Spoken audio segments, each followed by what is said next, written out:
Good morning. Yeah, this looks like a friendlier crowd than I've seen in the past crowds compared. So hi, good morning. I come from the Universal Music Group. Some of you may have heard of us, and I'll just explain a little bit about what we do so that I can put into context what I'm going to say. I'll come in later, but before I start, I just want to mention that I think I've seen the agenda and what we're going to do and what you have done yesterday. So I'm not going to go and dwell a lot into the tools because you have a lot of that.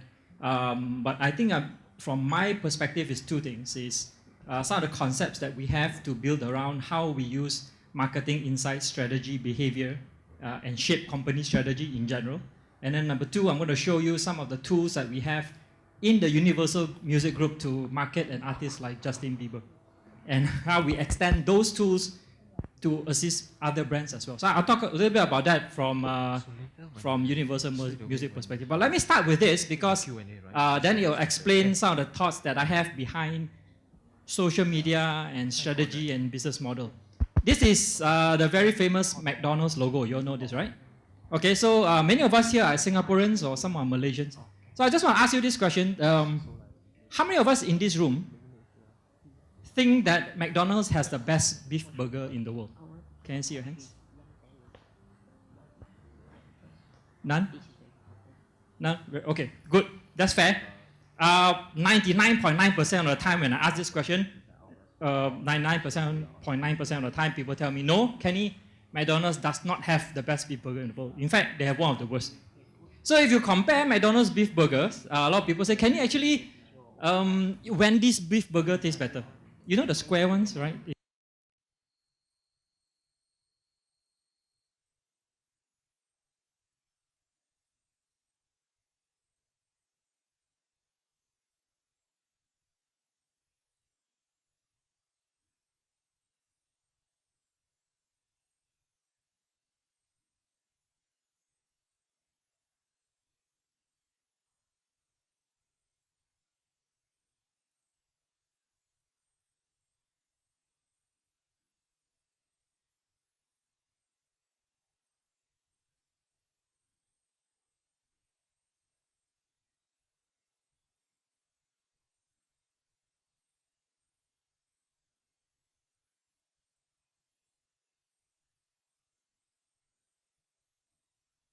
Beef burgers in the world. McDonald's, right? Yeah, without going through data, roughly it will be McDonald's in most part of the world. So the question I always ask is from a strategy standpoint is, how can a company that has one of the worst beef burgers in the world sell the most beef burgers in the world? And for many years, consistently. How do they do that? When there are so many other better tasting beef burgers. So the question is it about the product? So that is a question that I always ask my team, and that's a question that I've always asked people around when we engage and we discuss about strategy, about social media, about data, and about this kind of things, because a lot of these things don't make sense unless you put strategy and business models surrounding it. I'm going to talk a little bit more about McDonald's and business strategy afterwards. So I just want to mention that McDonald's, the reason why they have sustained so long and able to sell so many beef burgers in the world is not just by product alone, because by product alone, they will fail. McDonald's has one of what we call a very, very strong business model. Now watch out for this word because this is what you need to know. If you're coming from organizations and you're debating about strategy, one level before we discuss strategy, you have to understand what is your organization's business model. Once you have that, then you can define your strategy.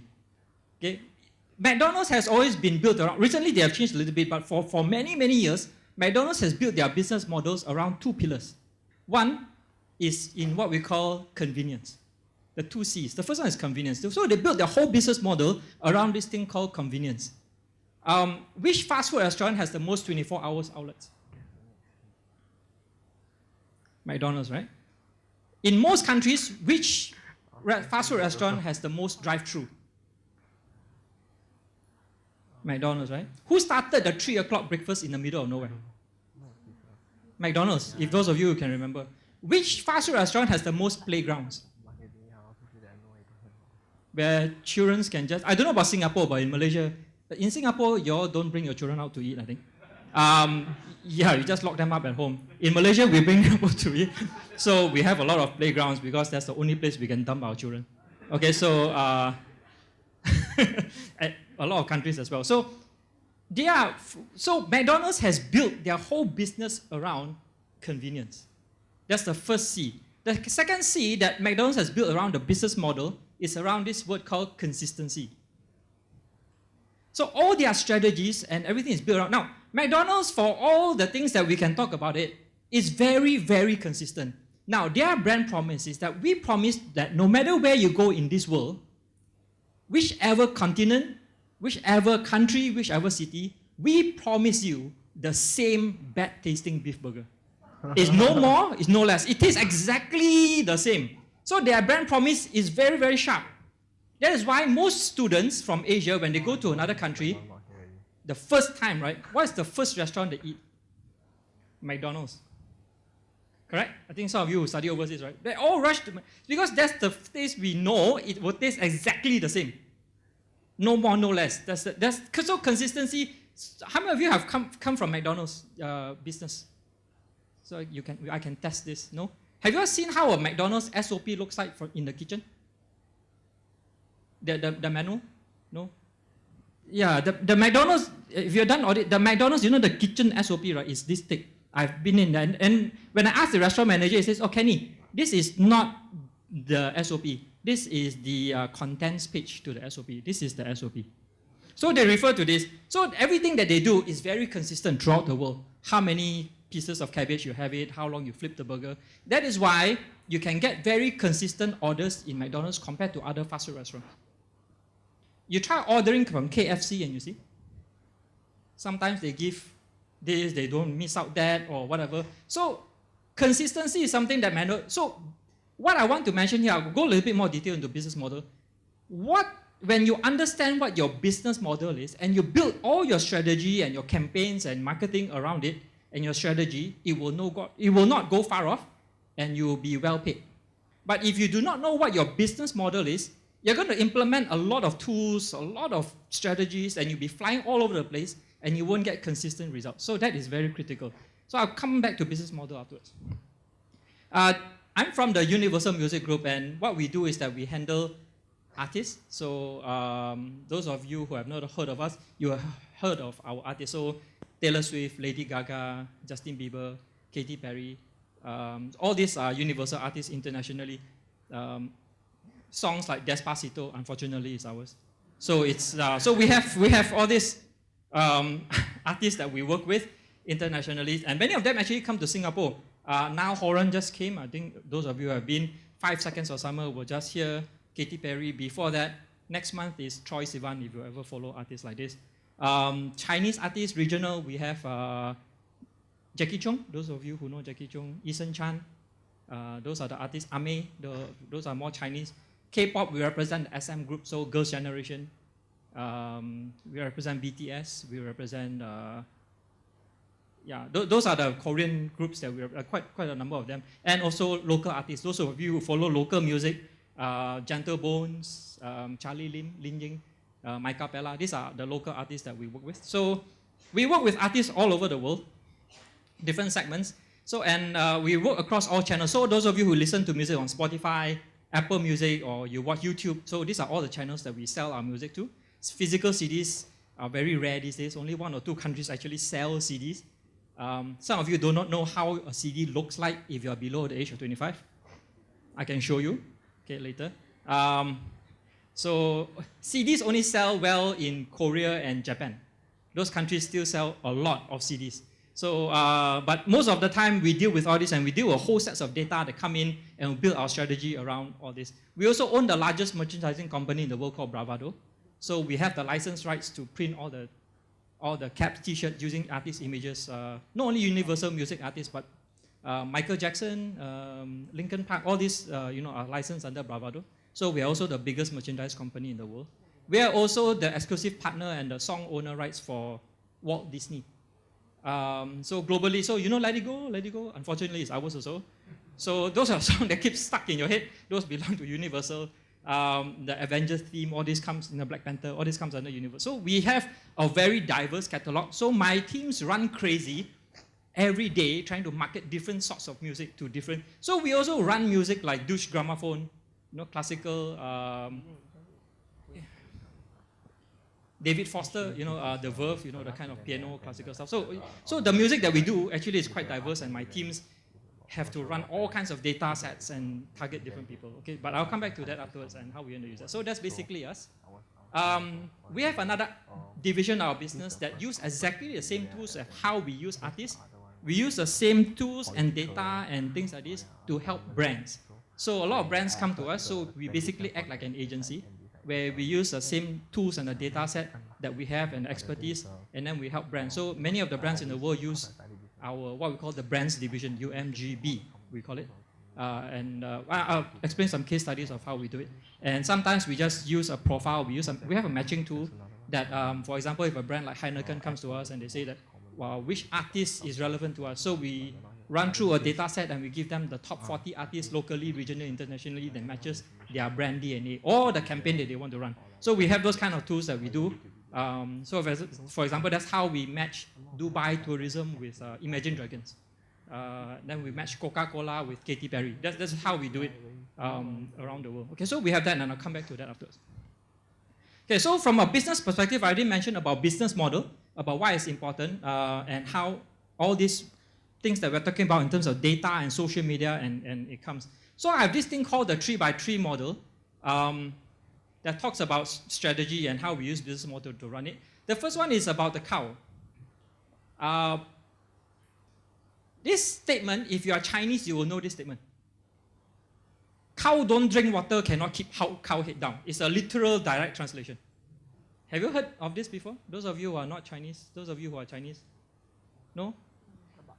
In Chinese, it's like a Cantonese translation, which means, actually, it's quite literal. It means that for a cow, we have a lot of villages in China, so this came from the term that if you want to bring the cow and you want to force the cow to drink water, and if the cow doesn't want to drink, it's literally impossible to make the cow drink water. You understand that point? Okay, there are same terms otherwise, but I use this as a point, as a metaphor, as a saying again to my teams of how we usually do marketing and sales. So a lot of us, when we try to do campaigns and marketing, and we try to do a lot of things to get people to buy something or to listen to something, the thing is that a lot of I'm not saying our customers are cows, but I'm saying it's similar, which is you cannot really force them to do something if they don't want to. You can lead them to it. Now, again, some of the people are saying, tell me, Kenny, okay, if the cow doesn't want to drink water, and you want to make it to drink water, you can't force it. One of the ways is you put salt in the grass. You know where the cows eat? And then after they eat, they become thirsty, and then they go and drink water. That's how you make a cow drink water. So that's exactly our role in insights and strategy. You understand what I mean? So we cannot force consumer behavior. What we can do is that we need to devise strategy so that it will lead them to it. So you cannot literally force them. So a lot of campaigns that we do, incentives, do this, buy this, get that, those are literally trying to force a cow to do something. And many don't respond. So what we need to do is that we need to have strategies that feed into them and change their behavior, change their thinking so that they will naturally want to drink the water. So that's the cow principle. Okay, so I won't talk about this very much. I'll just mention that in terms of strategy, for those of us who are experienced, you know about this. For those of us who are new, changing consumer behavior in terms of understanding your consumers, you need to understand the 3 levels. Compliance, that's what most of us try to do. If you are new in marketing, you try to make them do something. Do this, get this. If not, punish. Limited time offer. That's the first one. The second one is influence. Influence is talking about using social strategy skills to influence people to do something. You can go and start and Google this. And the last one is attribution. Attribution is, in our term in music, in universal music, is when we start turning consumers into fans. That means fans of an artist or fans of a product. Fans are different from consumers. Fans fight for your brand. Fans fight for the artist. When you have a Taylor Swift fan, the most crazy fans are those in K-pop.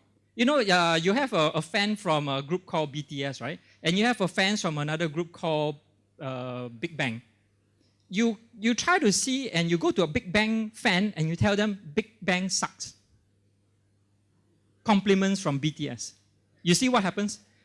It's crazy. You get war because what has happened is that you have turned consumers into fans, and fans fight for you. They shout for you. They do things for you. So that's the last part. Attribution comes to the point when you have a strategy that makes people tell themselves, they convince themselves that they like your product, or they convince themselves that they like your brand. This is what we call attribution.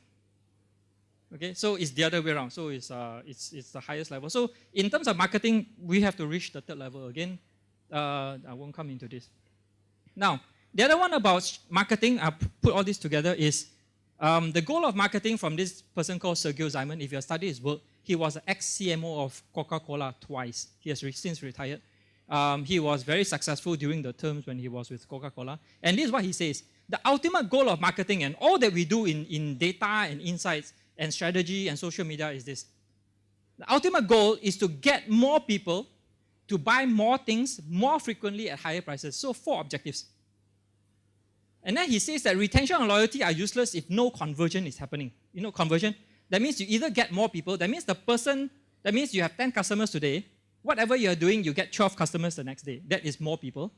To buy more things, one person increase the shopping basket more frequently at higher prices. Either one of these, if you have achieved this objective, you have achieved your marketing goal. If you have achieved none of this, you are just doing activity. That means you are just doing, so communication or marketing is useless if no conversion. So whatever that we're doing in business, if there's no conversion, either of these 4, we are just wasting time and resources and money. So all this is communication or marketing. All these are not really marketing, communication, the way that we do, because the ultimate goal of communication, marketing, and sales is to get more people to buy more things more frequently at higher prices. So our goal is to determine which of our strategy hits at which part. Of course, the ultimate is that if you can get all 4, you'll be promoted very fast. Because that's the holy grail, if you can do all 4, right? So, but it's not easy. Especially the last one at higher prices. Most of us are depressing prices all the time, right? So we are fighting 2 for 1, 3 for 1, 4 for 1. So it's becoming worse, especially for us in the FMCG.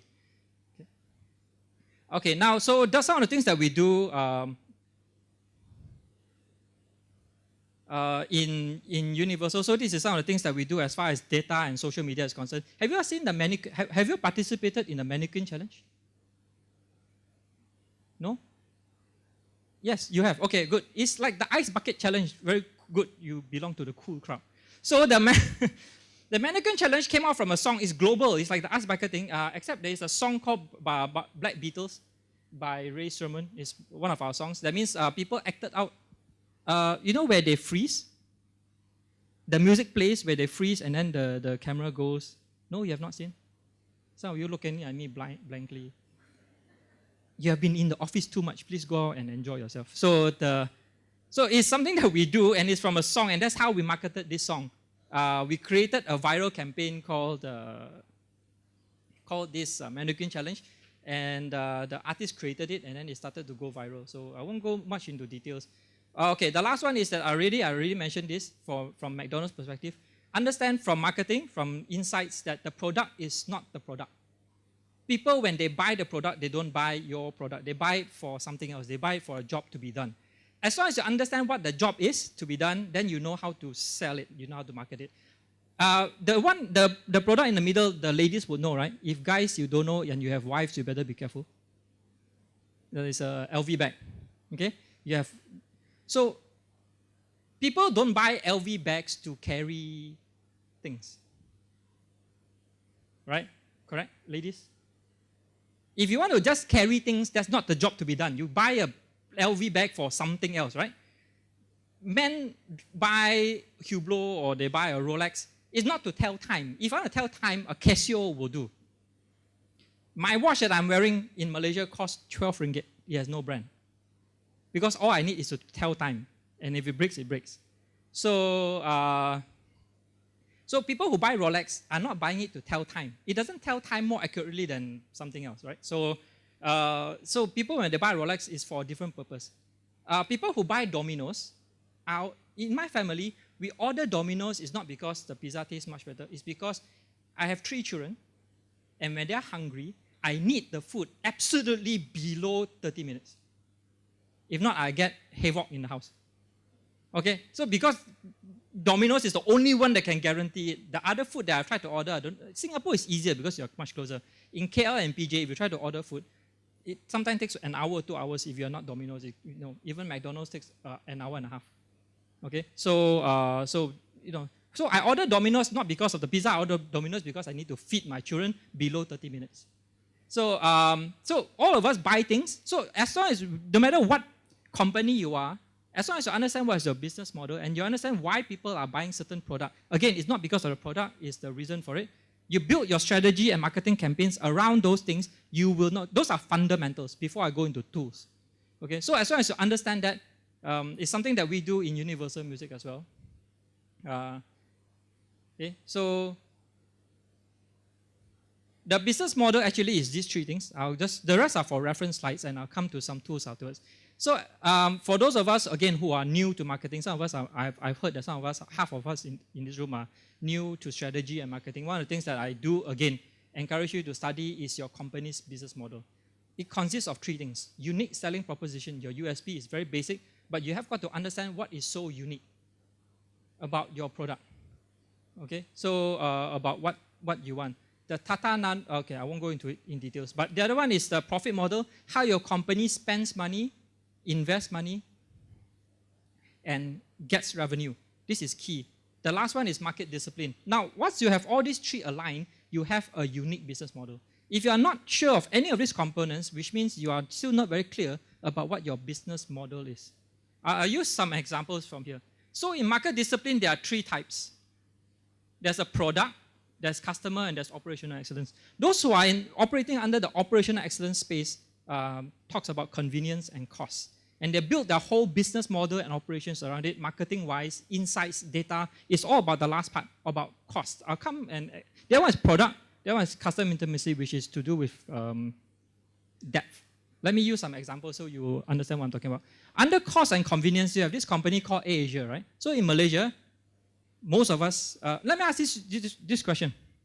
For those of us who live in this part of the world, if your company asks you, Mr. A, would you fly Singapore Airlines or AirAsia? Which one would you take? Your company asks you, Singapore Airlines or AirAsia, which one would you take? Come on. Singapore Airlines, right? In Malaysia, as horrible as Malaysia Airlines is, if you are given a choice by a company to take Malaysia Airlines or AirAsia, guess which one we will take? Malaysia Airlines. Now, the question changes when we ask you, if you are paying by yourself, would you prefer to take Singapore Airlines or AirAsia? For most Singaporeans, for most Malaysians, what do you think the answer will be? Malaysia Airlines or AirAsia? AirAsia. Myself included, 99% of the time, especially when we are lugging children along. Why? Why do we take AirAsia above all else? Because of only one word. Cheap. Nothing else matters. You understand? Nothing else matters to... Ooh. Is it too controversial? They don't want to show the slide. Okay, anyway, so for us, when we are taking the AirAsia flight, nothing matters more than the word cheap. From a product perspective, AirAsia is actually a terrible product. Those, in the early days, if you have taken AirAsia, right, they don't even give you seat numbers. Can you remember the early days when you fly? Yeah, those of you who fly. So when you want to get the right seat, the good seat, you have to line up very early, go on plane very fast, and then aggressively fight for your seat next to the auntie next to you.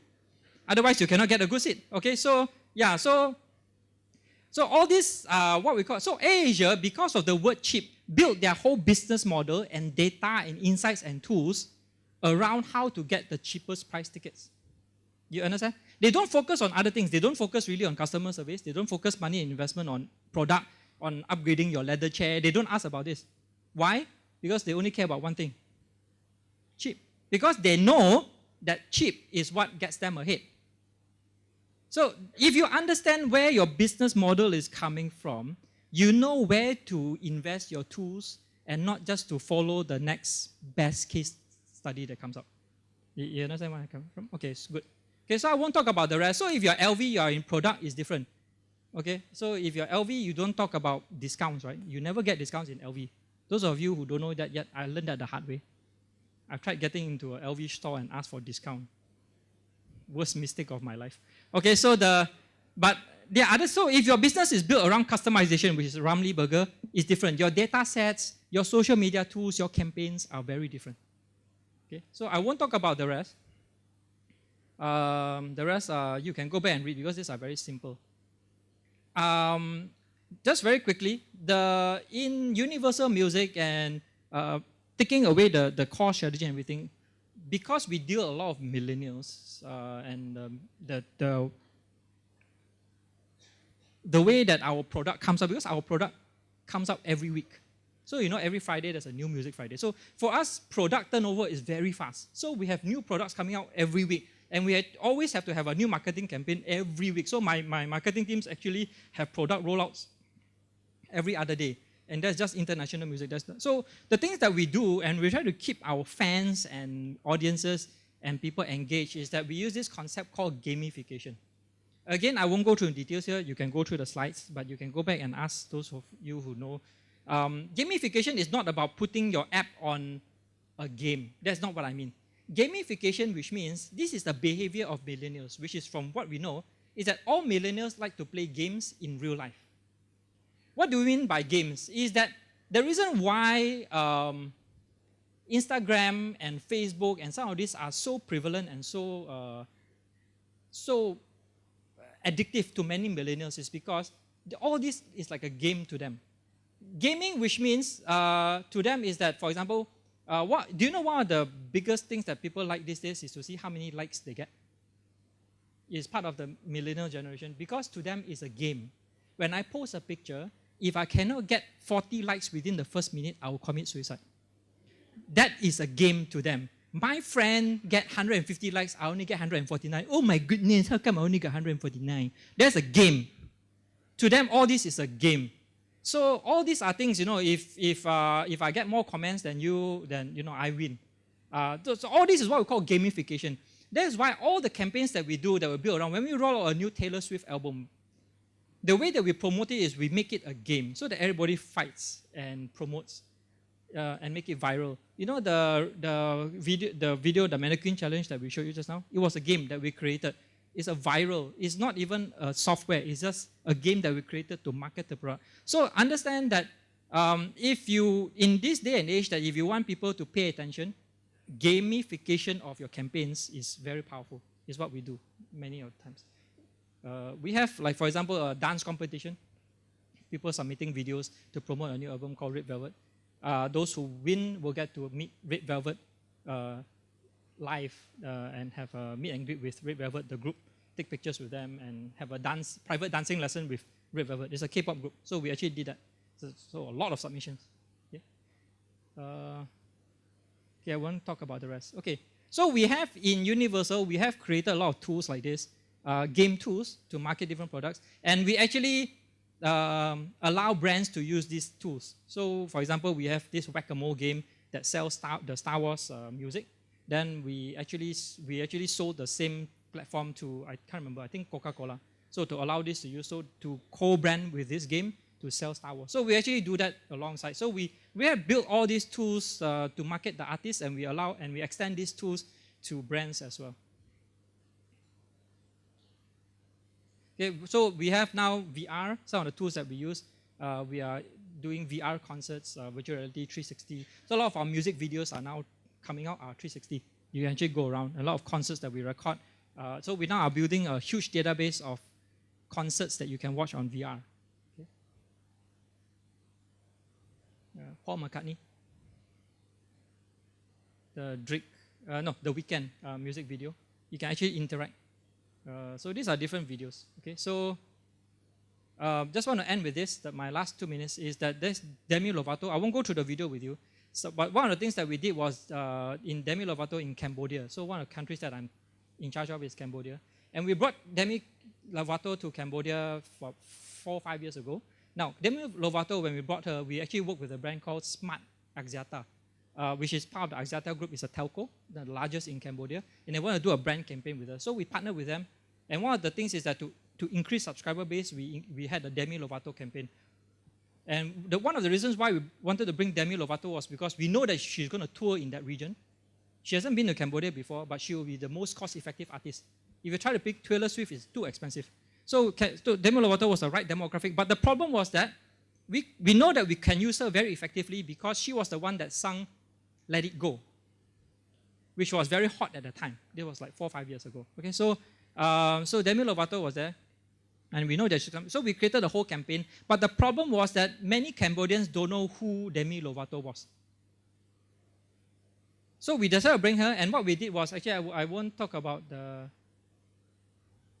Okay, I'll just skip the video. So what happened was that one of the things that we did, actually we created a fan club in Cambodia. Universal created a fan club for Demi Lovato in Cambodia, but nobody knew that Universal was the one that created the fan club. We created the fan club and the Facebook page in Cambodia as if they were real fans in Cambodia.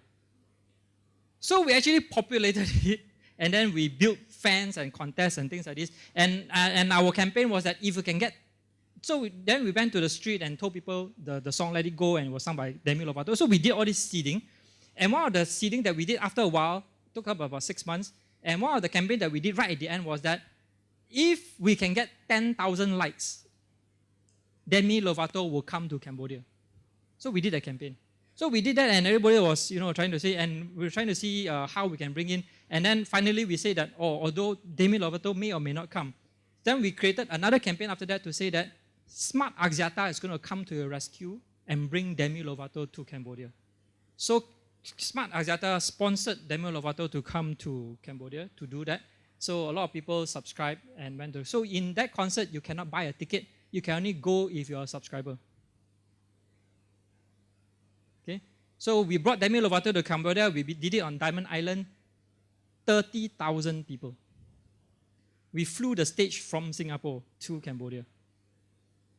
Out of the 30,000, I think 1/3 were new subscribers. Just wanted to, and then they stayed on for that. So it stuck.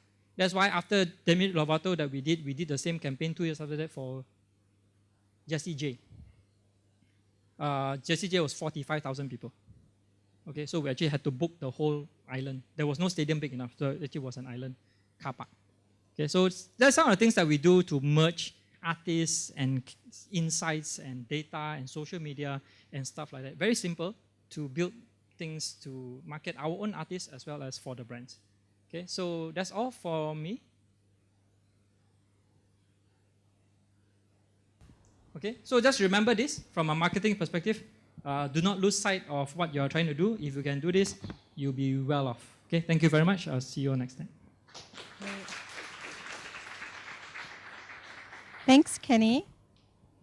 Testing. Hello? Just making sure it's working.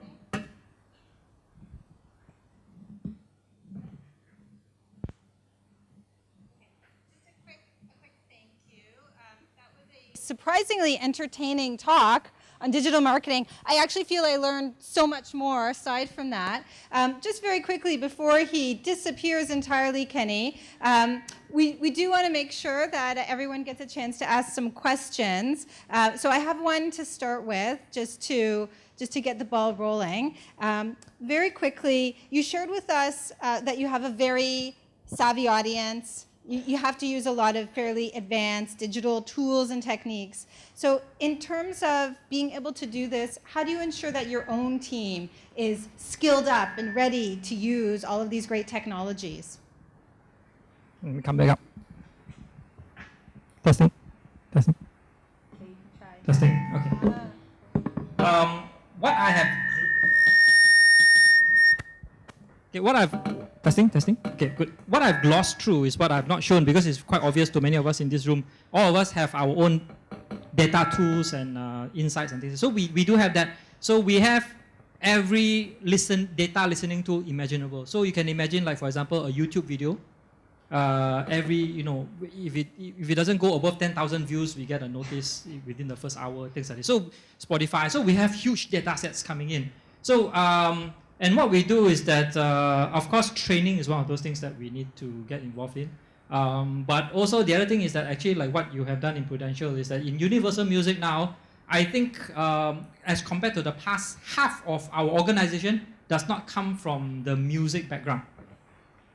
A lot of our people now working in Universal Music come from banks, they come from credit cards, they come from airlines, those who are doing the insight. So these are people that we hire already with the skill sets so that they know how to study consumer behavior on. Because again, we have to put all this, because when Taylor Swift rolls out a new single and it doesn't do well within the first week, all territories get held from Taylor Swift management.